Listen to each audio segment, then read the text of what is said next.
National party catch کے secretariat office میں گوکدان تحصیل کے عہدیداروں کی حلف برداری کی تقریب نیشنل پارٹی کے مرکزی صدر اور سابق وزیر اعلیٰ بلوچستان ڈاکٹر عبدالمالک بلوچ کی زیر صدارت منعقد ہوئی۔ ڈاکٹر عبدالمالک بلوچ نے گوکدان یونٹ کے عہدیداروں سے حلف لیا اور اپنے خطاب میں کہا کہ نیشنل پارٹی کی محنت اور ورکروں کی لگن سے پارٹی کا دائرہ گوکدان اور دیگر علاقوں میں وسیع ہو رہا ہے۔ انہوں نے مزید کہا کہ عوام جوک در جوک نیشنل پارٹی میں شامل ہو رہے ہیں۔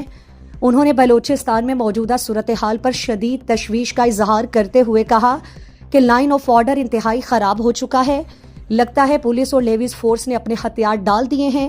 ضلع انتظامیہ اور بارڈر فورسز کی عدم دلچسپی کے باعث تربت سمیت دیگر علاقوں میں آئے روز قتل و غارت گیری کی وارداتیں ہو رہی ہیں۔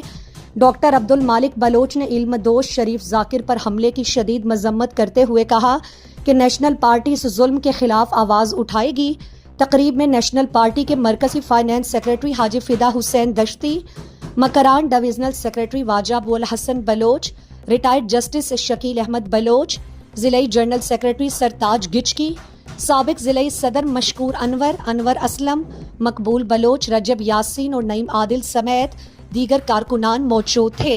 آخر میں نیشنل پارٹی کے رہنماؤں نے گوکدان یونٹ کے عہدیداروں کو کامیاب قیادت کی مبارکباد پیش کی اور انہیں پارٹی کے مفاد میں بھرپور محنت کرنے کی ترغیب دی۔ بلوچستان کی تازہ ترین خبروں سے باخبر رہنے کے لیے گدروشیا پوائنٹ چینل کو یوٹیوب پر سبسکرائب کریں اور فیس بک، انسٹاگرام اور ٹک ٹاک پر فالو کریں تاکہ آپ سے کوئی خبر رہ نہ جائے۔